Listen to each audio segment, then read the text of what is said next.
So our next presentation will be building better research development tools. And our speakers are Dr. Emily Devereux and Ms. Danielle McElwain and Ms. Rebecca Wessinger. So a few things about our speakers.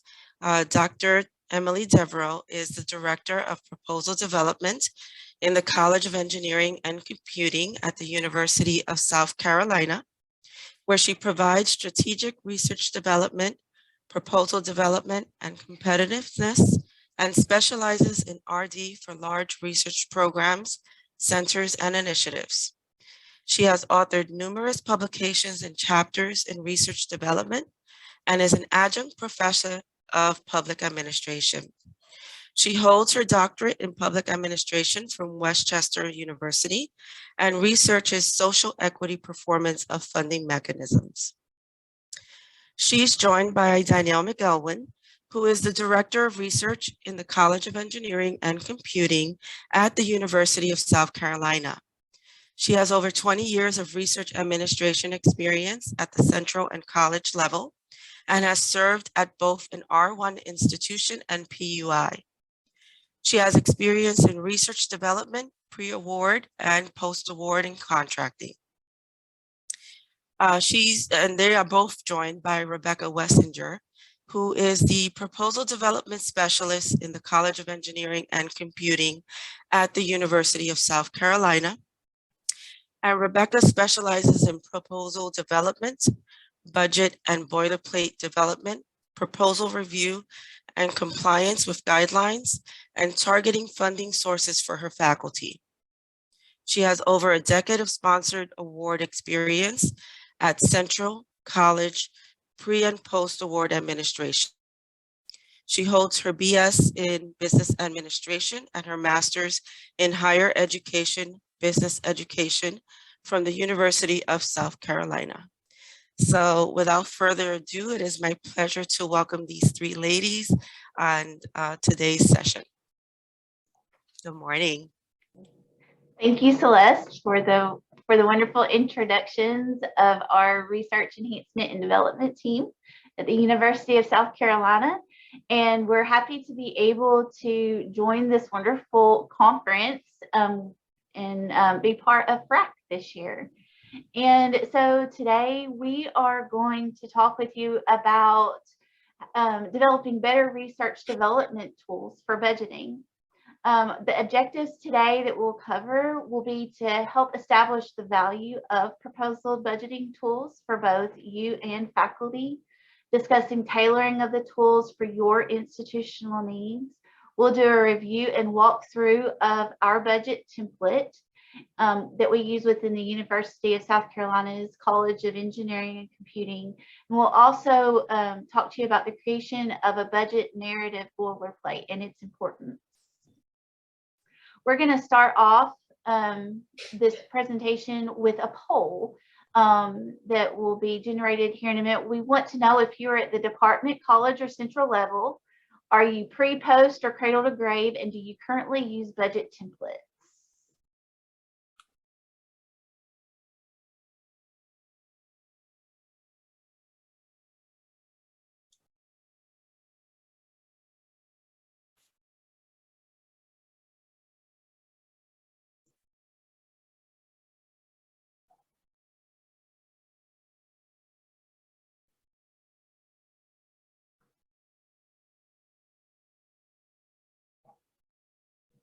A lot of responses coming in. This looks good.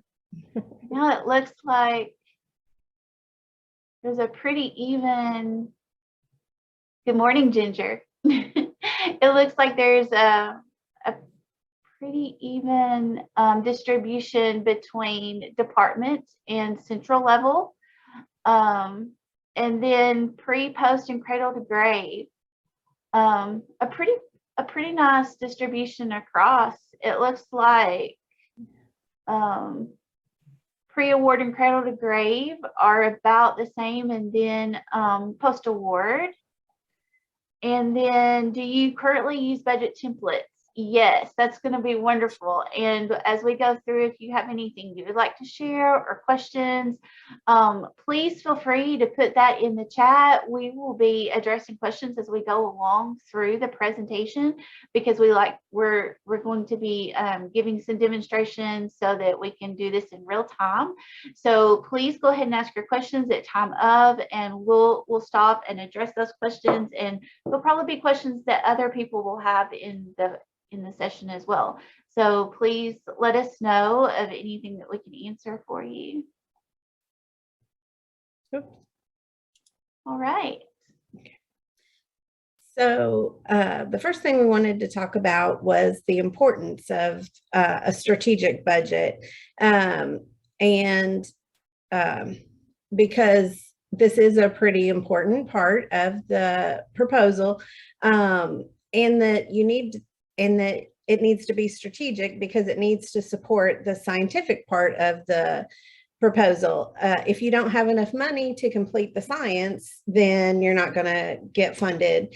Or if you're requesting too much money for what you're saying that's going to be done in the science, it's not going to get funded.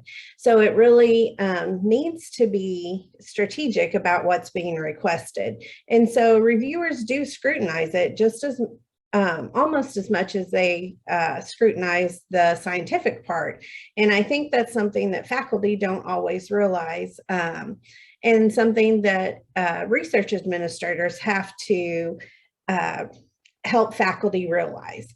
And so this is one area where we can really help faculty and save them time, is by creating these templates so that they don't have to spend as much time, but they can think about what they really need in that budget to support that science. And one thing that we try to emphasize to our faculty is about how a poorly prepared budget could negatively impact the funding decisions. But a strong budget emphasizes that they have the capabilities that they need in order, to complete the project. So some overview or some benefits to both the faculty and the research administrators to having templates and getting and using the templates is that it saves time, especially for last minute submissions. It makes it faster for faculty to submit their budgets because they can just enter things very quickly, especially if you have where it does a lot of automatic calculations for you. It also makes it quicker to review because you're not having to double check calculations as much. It takes the burden off faculty to remember things like what is fringe benefit rate and how do you calculate IDC if you have it where those things are calculated automatically. And by having the calculations and the formulas in the templates, and especially if you have them locked where those can't be changed, it reduces the number of errors, just the addition errors and multiplication errors, so that those type of errors don't happen in the budgets. And it can also help streamline things so that the right categories are included in the budget. And it can also help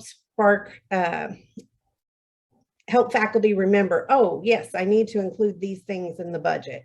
Or like I know we have a few faculty that are not very good about remembering that they need to include graduate student tuition. So we have our budget template set up so that if they add a graduate student's time, it automatically puts tuition in the budget. And so that's one less thing that they have to worry about, but it's always there. And then it makes it so much easier for us to check whenever they use our template because we know exactly where things are and we know how things calculate.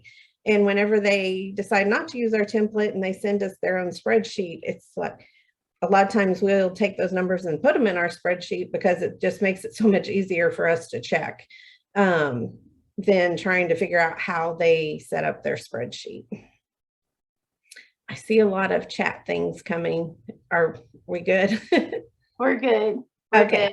good. I'm taking down the email addresses. I'll try to make a list of those for us to follow up Yeah, we will definitely share our spreadsheets and our boilerplate with everybody if anyone's interested in it. So I'm going to take a few minutes and talk about our spreadsheet that we developed. So we tried to develop it. We set it up. You're going to notice when we pull it up on the screen that ours looks a lot like an NSF budget. And that's because we are in the College of Engineering and Computing. So a large percentage of our faculty are very comfortable with NSF. And we felt like that budget was very simple for our faculty to understand, and they were comfortable with it. But we created it in a way that it's easy to translate across agencies. Whenever we take that template and have to enter it into different agency spreadsheets, all the information we need is right there in that spreadsheet. And like I said, it's easy for the PIs to read and complete. I'm going to show you how we created a rate sheet so that it's very easy to update, like whenever our fringe benefits change, rates change, or different costs change. And we use it as a quality control mechanism, like I talked about a little bit, and we'll talk about it some more as we go over the spreadsheet. And then we've also created different versions of our template. So like we have one that's without cost share, one that's with cost share. We have one that's for large proposals. So it has like multiple subawards that you can enter. We have one agency that we deal with a lot that doesn't allow us to collect IDC, but we can use our waived IDC as cost share. So we have a template set up that does that automatically. So we only use that template just for that agency. So you can set your templates up so that you have them for things that you use regularly. So you're not constantly having to go in and modify your template. You can just have templates that are set up that way. So this is what our template looks like as far as a screenshot, but I'm actually going to get out of the PowerPoint and go over to our template so I can go through it and show you some things. So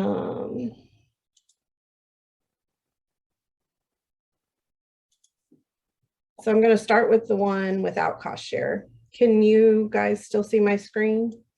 Okay. All right. So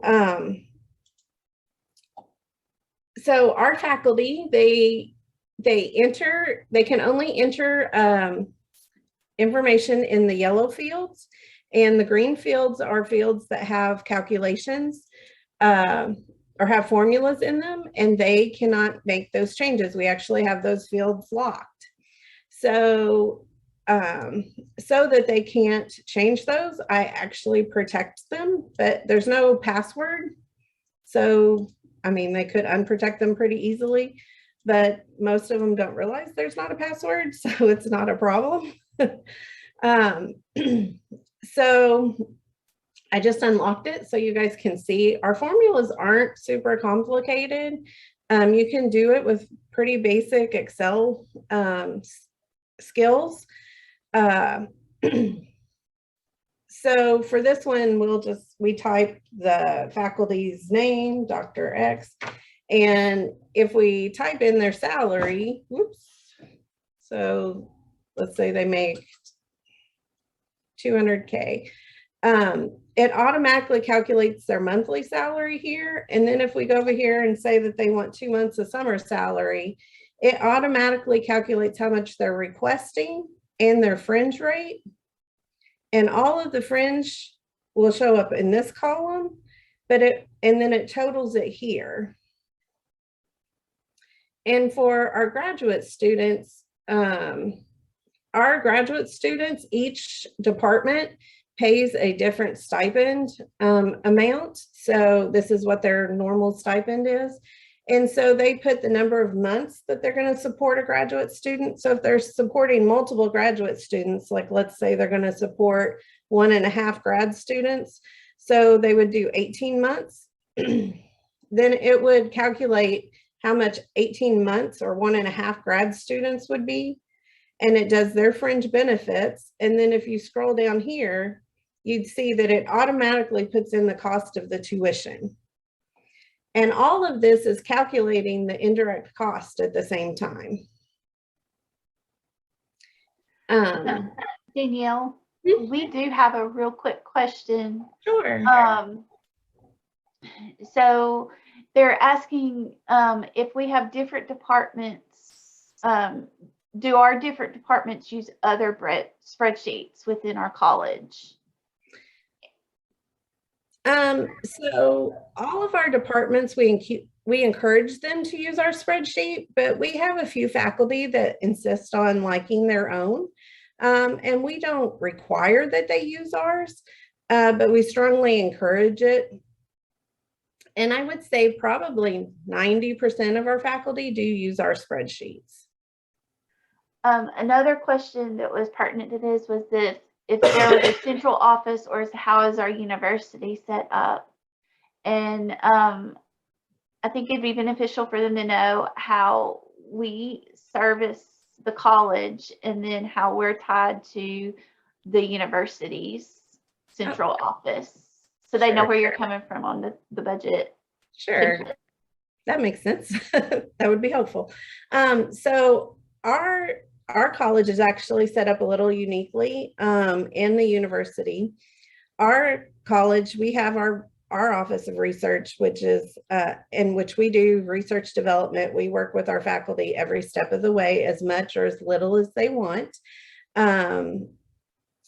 And we actually have submission authority in the college.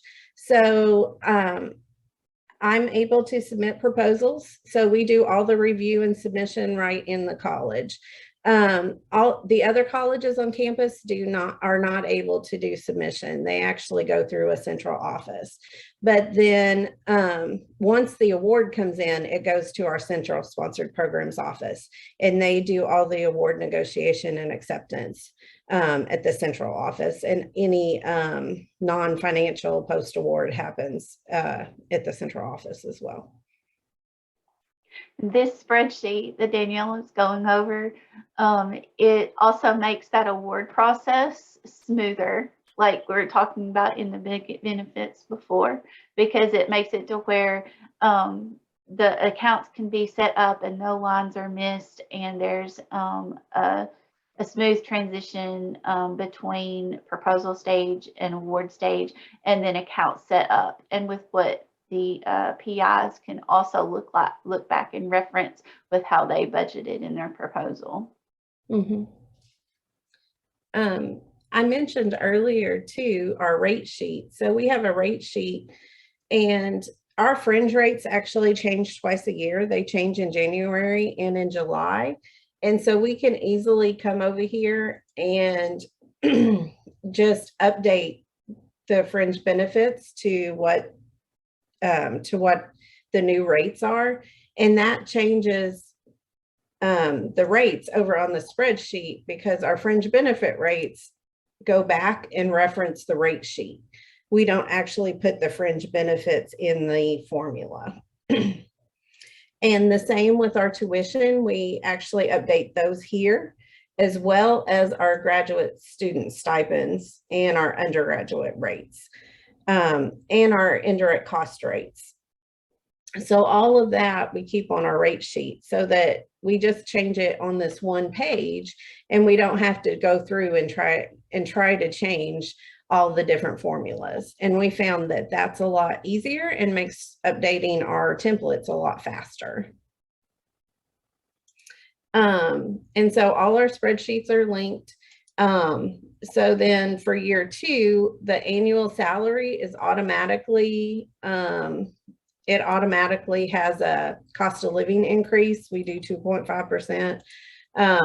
So then if they say they want to do the 2-month summer again, it automatically, does. And then the summary sheet is automatically created for them. So just like would happen, in Fastlane, you would enter all the individual years, but then your summary sheet would be created. Which makes it just very easy for faculty. They seem to be very comfortable with this. And it makes it easy for us to check because, like I said, we don't have to check any of those fringe benefit rates, that they use the right rates. We can just go to the rate sheet and make sure they use the right version, that they didn't pull an old version that they had saved on their computer. We don't have to make sure that they've used the right, like go through and multiply out to make sure that they have everything calculated correctly. And then we also have one with cost share. And so this one, because we usually cost share academic time, it actually would, the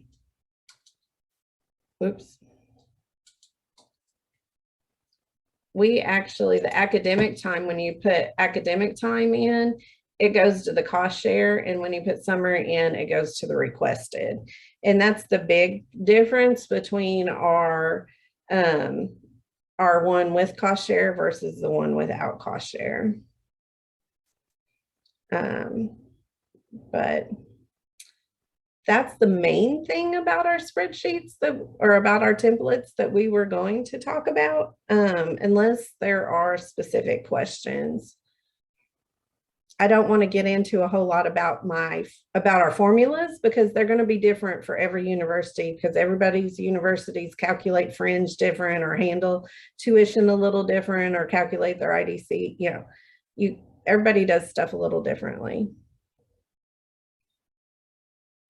There is one question. Somebody is asking about the rates. So the faculty at my university have the option of using 2 to 5% cost of living increase. Most use 3%. What amount is reasonable, and what do we use? We use 2.5%. That's just an institution. That's actually comes as an institution. That's what we decided. If your institution lets your faculty choose, you could easily set that up as something on your rate sheet that the faculty could enter. Like on our rate sheet, these yellow fields, the faculty can change, because like our indirect cost rate, like if they're doing service or off campus, they can change that rate so that it's not our research rate. We just let them enter that, and we check it when it comes in to make sure they didn't enter some random rate. But they can change that rate. So you could do the same thing. You could just have a cost of living here and put a guide out there that says enter, between whatever your percentages were, and then have your formulas reference back to that rate. Also, there's another question on how do we handle modified total direct cost with subs on our spreadsheet? Sure. So I'm going to switch back over to the one without cost share just because it's easier to show. So what we do is, so if we were going to do a subaward to University of Florida, so we would enter in the, I didn't switch anyway, enter in $50,000, and then the allowed amount comes over here. So 25,000 would be the modified total. But let's say they only got 10,000 this year. It's actually an if statement that says, you copy this over up to 25,000. And then in year 2, it actually will reference back to the other one to see that the two combined totals. So that, like, because there was 10 the last time, if you do another 10, it'll do 10 again. So they're just if statements so that it'll do, and this amount you can see gets put in the base, if that makes sense. Sorry, I know that wasn't explained very well, but hopefully made sense when you looked at it. Another question, could you use the cost share template for non-cost share budgets and leave the cost share columns blank if it's not applicable? Or is there any reason you need a separate template? Yeah, a lot of our faculty, several of our faculty do use the one that's with cost share and just leave that column blank. The only thing is some of our faculty actually put academic time, but they request it from the sponsor. And so that's why we have the one without cost share, because with cost share, if you do that, it's all going to automatically put that as the cost share column. And so that's why we have the two templates. These are great questions. We have several more. How do you manage version control with your users? In other words, not having them pull outdated versions stored on their computers. And do they generally follow policy directives, or is there a mandated process workflow that forces them to use correct templates? So we send out the new templates in January and in August, and we have faculty who a lot of times use old templates, and we just, whenever they send them to us to review, we correct the rates and tell them, oh, you used an old template, we've corrected the rates. And we suggest that you could reduce these costs if you need to keep them at that level. I mean, it's just because there's going to be multiple versions, you're just going to have to deal with it. Or at least I haven't found a way around it. And that's just all we've been able to do. But having this template, the way it's set up, we can easily check the rates, and we're not having to dig for and do manual calculations on the side. So it really helps us in the office to be able to check that through this tool. And a lot of faculty will email us and say, can you make sure I have the most current version? Will you send it to me? Because I want to make sure I have the most current one. Another great question that's come our way is, do you do this for each project in post-award or just for pre-award application prep? So we do it all for pre-award. But I do know our post-award group does use the same budget template. And they actually have some other budget templates that they have, that I've worked with them, like for rebudgeting. They have a template that they use that makes it pretty easy to do rebudgets and things.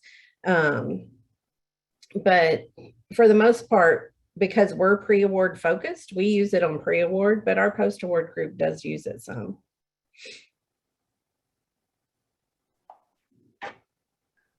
Right, I think that's all the questions for now. Well, good. Y'all keep the questions coming in. These are great questions, and it helps us talk through it. So let's see, now I need to get us back over to the PowerPoint. And Rebecca is going to talk to us about the budget narrative or budget narrative template. Hey everybody. I'm going to walk through the benefits of creating a budget narrative template. In addition to creating our budget template that calculates everything for us, we went through the process of developing a narrative template to go with it. It has the benefit of allowing it to become a true justification, which means that it will actually justify what's being included in the budget versus the faculty or whoever's putting the narrative together basically regurgitating the cost that's being requested. So instead of saying, I'm going to commit half a month of summer salary, it's going to be, I'm going to commit half a month of summer salary to do X, Y, Z. So it allows the opportunity for it to actually justify the cost versus just explain it. It also takes a little bit of the burden off the PI, because the PI will actually be able to focus more on the science versus putting together their narrative. when we put together our templates, it has all of our boilerplate language, and essentially once we've put it together, we send it back to our faculty and they're able to plug in particular sections the exact information that they need. So the stuff that we can't speak to specifically due to lack of knowledge behind the science, they can then just focus on adding to those sections. Another benefit is that the current standard rates can be quoted. So if you're using GSA rates for your travel, or you have specific fringe rates or tuition rates or indirect cost rates that you want to reference, that language is already there. There's no question as to what they need to include in those sections. It actually is a time save on both sides. So it's a benefit on both sides. And it reduces the administrative burden for not just PI and research development, but I also think it also helps on the post-award side, because when it comes down to making your purchases or justifying your purchases, you can actually go through that budget justification and be like, okay, this was an approved purchase at time of proposal. So I think all the way around it's a benefit to go ahead and have this language put together, because it saves everyone time and everybody needs a little bit more time. Next slide. So here's a little peek behind the curtain based on what we have put together for our templates. And we have sections included for PI, co-PI, senior personnel, and it breaks it down. We do a baseline of year 3. So if there's year 4 and 5, you would just copy and paste and add the extra detail.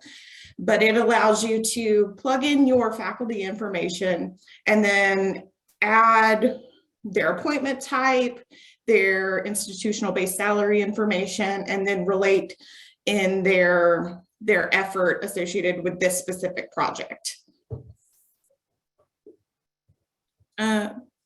From there, we go to the other personnel section, and that's generally where we identify if there's graduate students or undergraduate students involved.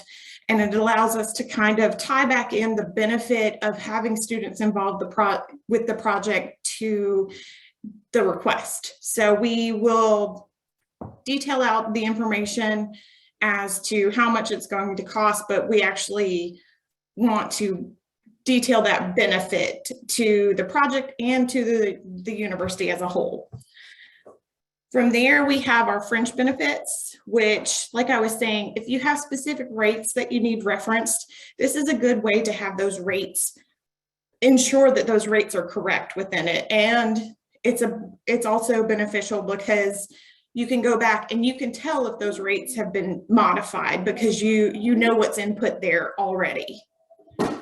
And then for travel, we included some baseline language where you can plug in your travel estimates. So if you know a conference is going to cost $800, you can just plug that number into there, and then you can plug everything in so that it's equaling out your per day rate to provide a true justification for your travel. We also we include boilerplate language for materials and supplies. And this is one of those big sections where the PI or their research team can actually go back in and actually input, I'm needing X, Y, Z, and then they can provide a little bit of detail to go along with it. Whereas we wouldn't quite know the information to the level of detail that they would. That's one of those sections where we would have them go in and input. And I should have referenced this before, but you've probably already realized that the red sections are the sections that need modifying every time. And usually when we're going through these, we'll input the sections that we can and then highlight where the PI needs to add some input. Again, with the boilerplate language, we have, we we include in our supply section that it's 100% allocable to the project, which is again another huge justification term where it's actually stating why we need this versus we just want this. From there, we have our other direct cost section, and we list the ones here that come up the most frequently: consultants, publication costs, tuition and fees. And you'll see the tuition and fee section, it's got very little that needs to be modified because, again, that's one of those set rate sections that we have. For subcontracts, we generally would just add an additional section so that we can add some specifics from, say, the sub scope or the sub budget justification. I'm sorry if you hear a crazy 4-year-old, but we add the sections as needed for the other direct cost to really define out and justify each item that we need. And then from there, we have our F&A cost section, which we use pure boilerplate language here so that it defines what is excluded from our indirects, and we can modify the rate if the rate differs, but we use our standard rate in the boilerplate so that it's already there for us.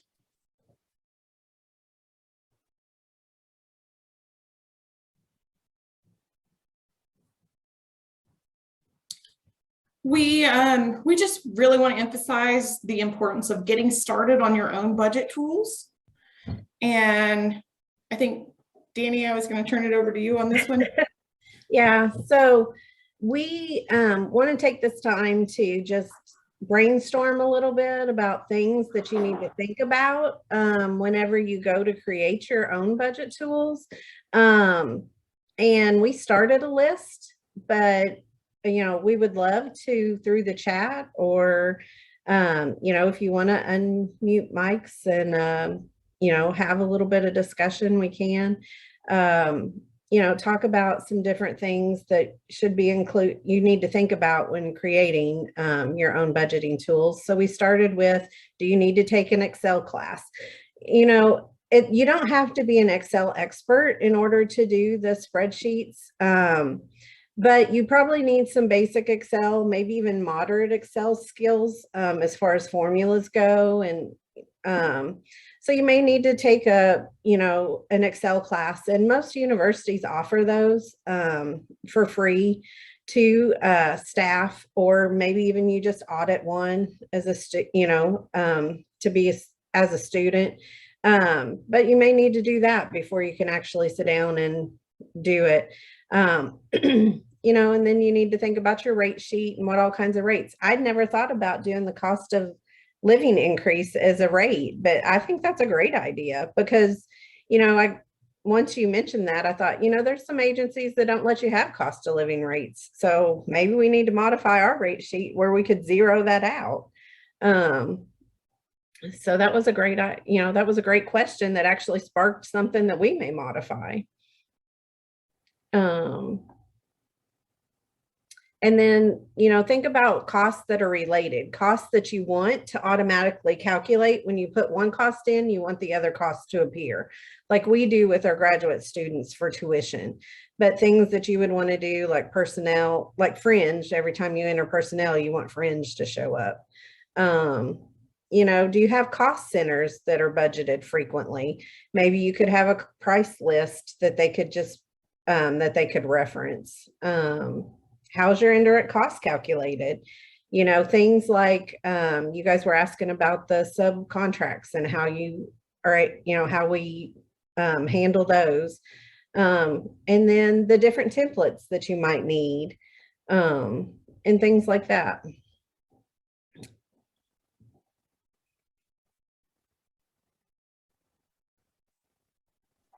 There's a good comment in here. To those who want to brush up on Excel, LinkedIn Learning has a great Excel 2016 Essentials training course. So she said, for someone who is on the proficient side, I learned a lot. Awesome. Thank you. I didn't realize they had that. but that'd be great. So you could do it as you, at your own pace. You can also do it on like the different Skillshare sites. They have people that teach Excel courses for free. I know our whole dean's office actually took a series of Excel classes together. That was something that our dean's office just invested in, which it was very beneficial. And we actually did it off campus so that everybody could get out of their offices and away from the email. But, it may be that you don't have the funds or the ability to do that. So the online are definitely a great option as well.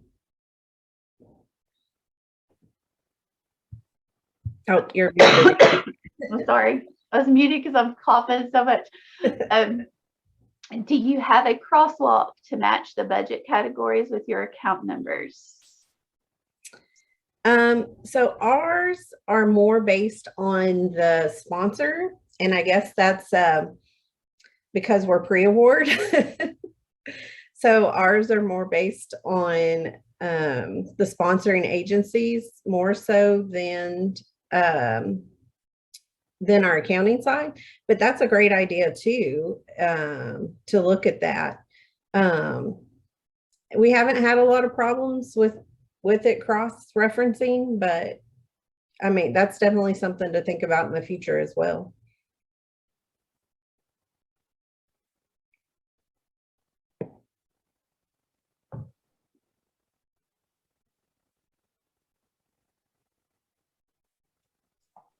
How do we handle participant support?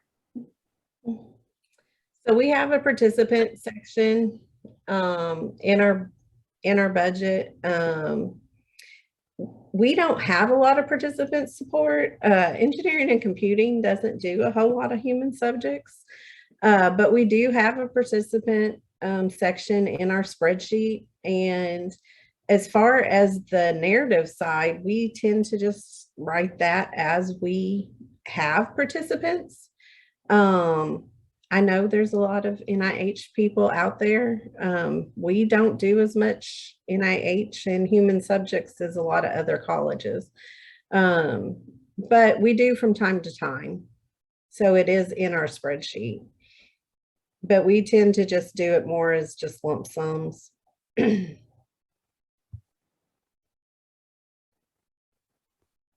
I can speak to it a little bit. I was previously in education before I moved to engineering, and we had a lot of participant support costs. So generally we would have it auto calculate the way it normally would, and then we would remove the exclusions as needed.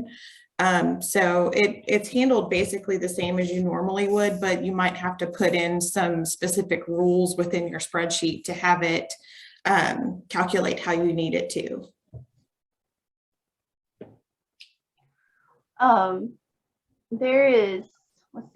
There's another question.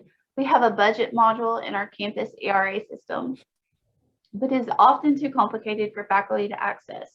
Do you find that faculty need help understanding your budget templates, and how do you provide that help? I have found that for the most part, the faculty don't need a lot of help understanding ours. And if they do, it's just the first time and maybe just for one or two entries. And a lot with our newer faculty that come in, we usually sit down the first time and talk to them and walk through their budget with them the first time they put together a budget for a proposal. I mean, I realize we're in a college, and so we provide our college with a lot more support than is easily done from a central office. And I mean, we have about 150 faculty that we service, and we offer full service. I mean, we fill out their forms, we upload documents for them in the different agencies, systems. I mean, we do it all for them. We do their bio sketches and current and pending and all that. So, and I know not everybody can do that. Not everybody has the staff to do that. And we're very fortunate that we have the support to be able to do that for our faculty. But we have found that that our faculty can use this template. And I mean, we haven't always had the three of us to do the support. For a long time, it was just me in the college, and I wasn't able to offer quite as much support, but I had this template then, and the faculty were able to use it then. So There's always the added benefit of a 5-10 minute Zoom call if there's some confusion. yeah. We have another question, and how do you handle lab center support? And I'm thinking this might be along the lines of like cost center, if we think along, you know, for our college in answering this, I'm thinking cost center, machine time,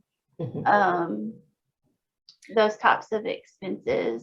Yeah. So right now it's just entered as a lump sum under other, but it is something that we've been contemplating how to add, because we've added some more cost centers. We've added recently some cost centers to our college and are looking at adding some more. So they're not in there yet, but they are probably going to be in the near future.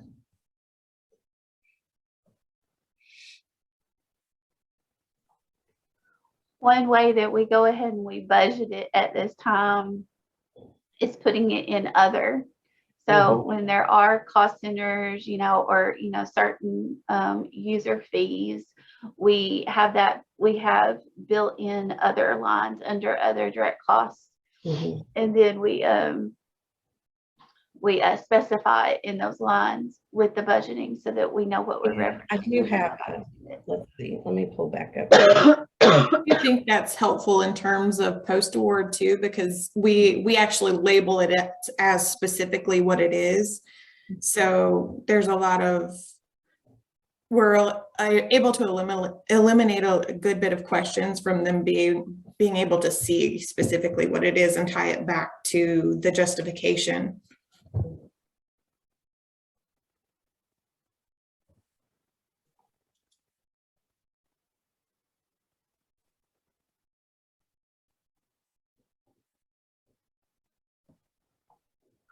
Right. If there's any other questions, go ahead and keep putting them in the chat. But I also wanted to let you know that we are sending the templates to Elizabeth, who is running FRAC conference, and she is going to be making these templates available to everyone with the slides and the recordings and stuff. And this will make sure that everyone has access to these and no one is missed, because there's been a lot of requests in the chat. So I think this will be easier to distribute this way.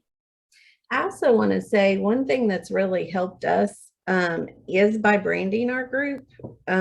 We branded ourselves the Red Team. And the faculty have really latched onto that, and that's really helped our group as far as them knowing to come to us. So if you are a group kind of like us, you might want to consider doing something like that. And our Red Team, like Emily had said earlier, stands for Research Enhancement and Development Team.